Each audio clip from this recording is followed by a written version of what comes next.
Greetings, I'm Karen, a 35-year-old woman who's been through a lot. I was reflecting on some significant moments in my life recently and remembered this incident. So, let me share it with you. Meet my husband, David. David and I share a deep love and understanding. We've supported each other through thick and thin, growing stronger together despite the challenges we've faced. I've never believed in a perfect marriage because, let's be real, there's always something that causes trouble. For me, that trouble was David's mother, Anna. Since the day I met her, I could sense that Anna didn't like me. In public, she acted nice, but when it was just the three of us, she said mean things that hurt. Anna's words felt like sharp knives, questioning my worth and making me feel small. She'd say my achievements weren't good enough and make hurtful comments about my looks. Dealing with Anna was draining. Her insults made me doubt myself and my place in David's life. To protect myself, I had to find ways to cope. I reminded myself that Anna's hurtful words were more about her issues and insecurities than anything I did wrong. I tried staying calm around her, focusing on the love between David and me, and cherishing the happy moments. But despite my efforts, I couldn't shake off the growing insecurities within me. I reached a point where I can't stand Anna anymore. She keeps saying hurtful things, and I've tried to talk to David about it, but he won't listen. I'm struggling, and all I ask is for him to hear me out. However, he dismisses my concerns, insisting that his mom would never hurt me and that I'm overreacting. It's tough, and I just need him to listen. This has been going on for some time. She keeps saying hurtful things that make me feel really bad. It's messing with my mind, and I've been different lately. I always thought my mom was nice and caring. It's tough to think you're talking about her like this.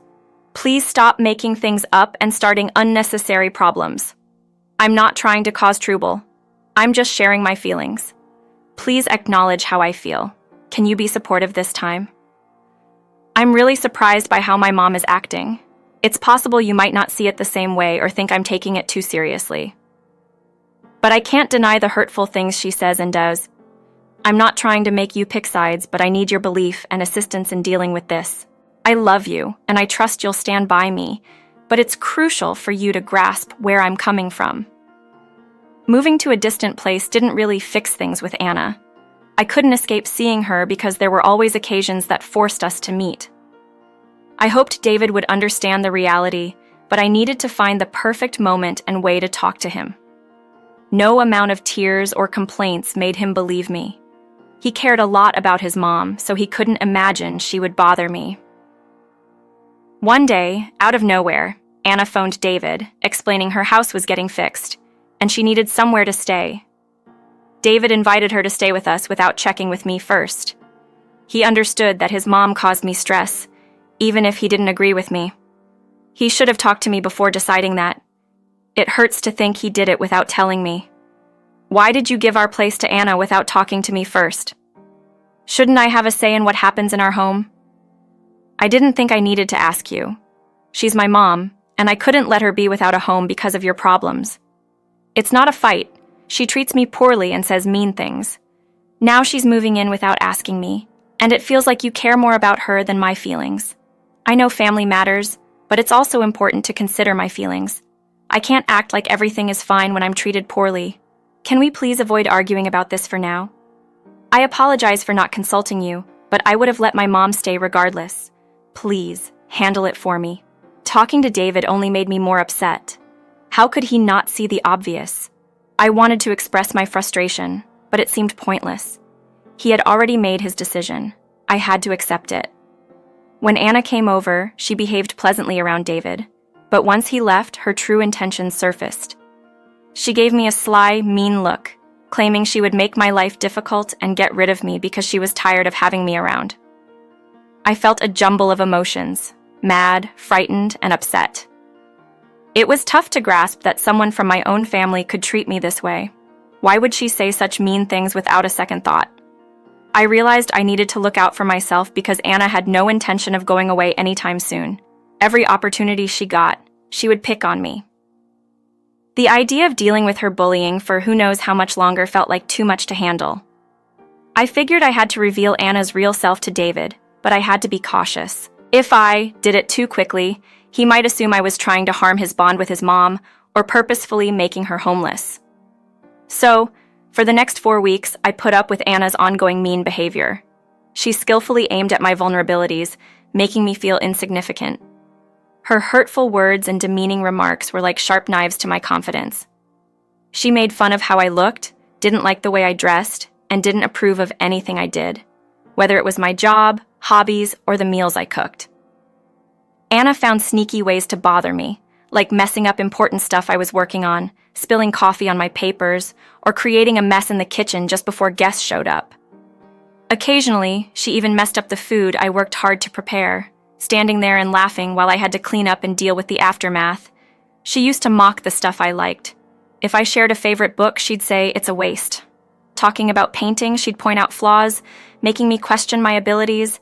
It felt like she enjoyed draining the joy from my hobbies, making me doubt my worth.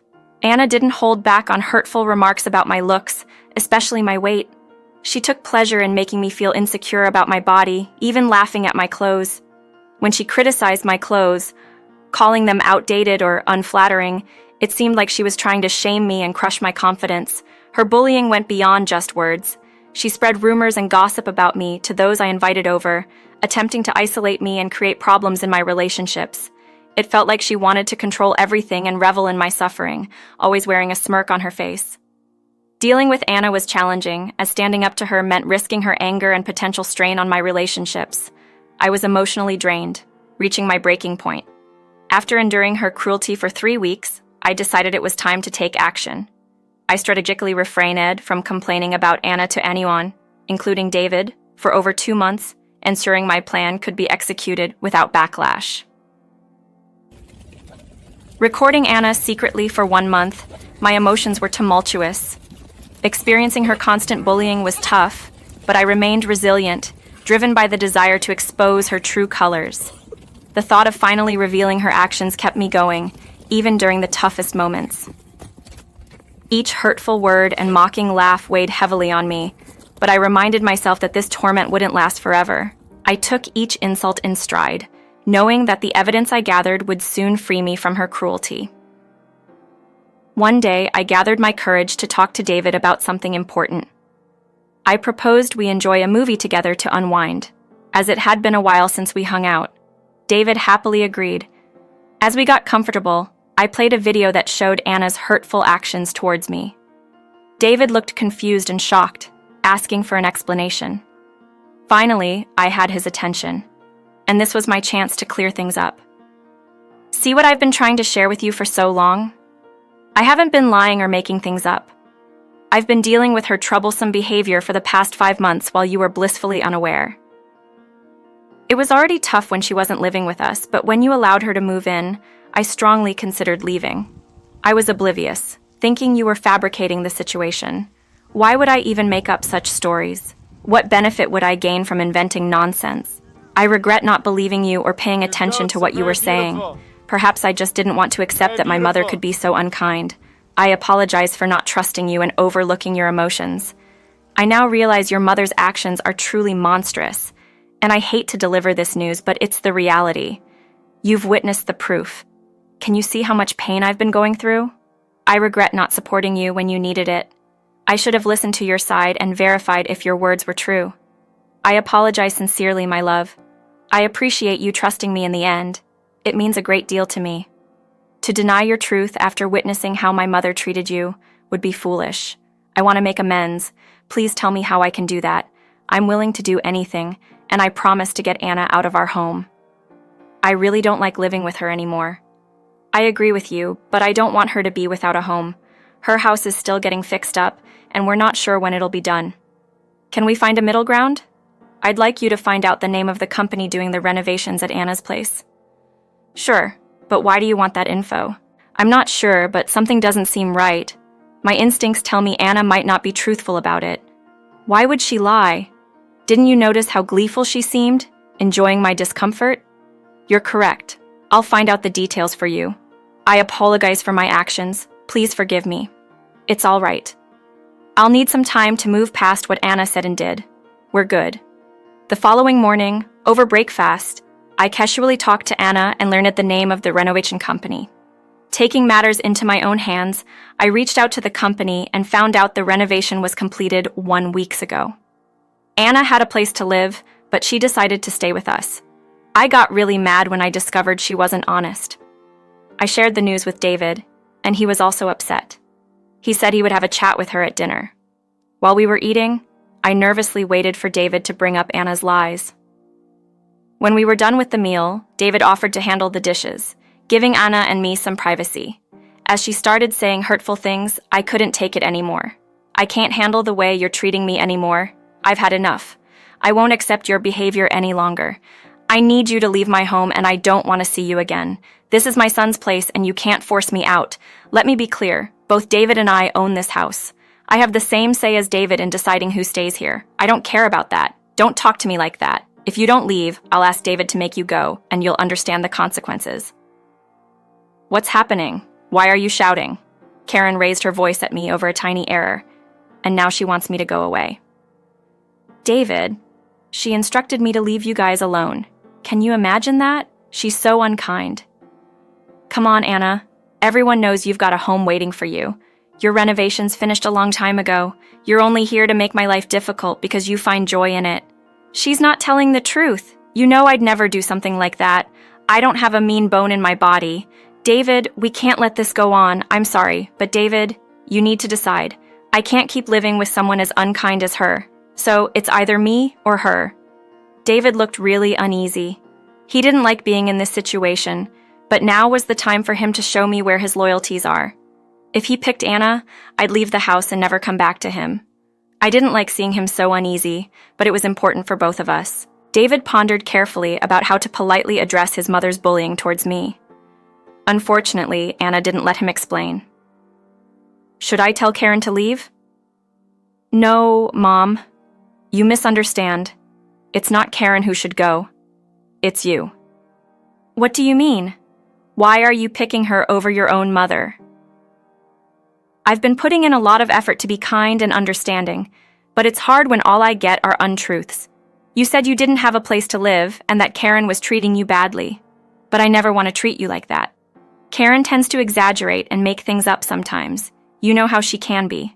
Let's stop talking about my wife that way. I've seen and heard things that make it clear you've been saying things that aren't true. Karen has been through a lot, and I can't let you keep mistreating her or disrespecting our relationship. I need you to go away by tomorrow morning, and please no excuses. This isn't how we should treat each other. I can't let your negativity and lies keep bothering us. Even after you left, you kept trying to reach us. David and I agreed it's better to block you everywhere. Thinking about it now, I feel happier and more resilient. David and I have grown closer as a couple, and our marriage is doing well without your negativity. If you're going through a tough time, remember that you deserve love and respect. Don't let anyone make you feel unsure about how awesome you are. Connect with people who care about you. It's never too late to stand up for yourself and take control. Make sure love and trust are the heart of your relationships. My partner David and I have a solid foundation of trust and support, and we're looking forward to what lies ahead. We believe we can tackle anything as a team.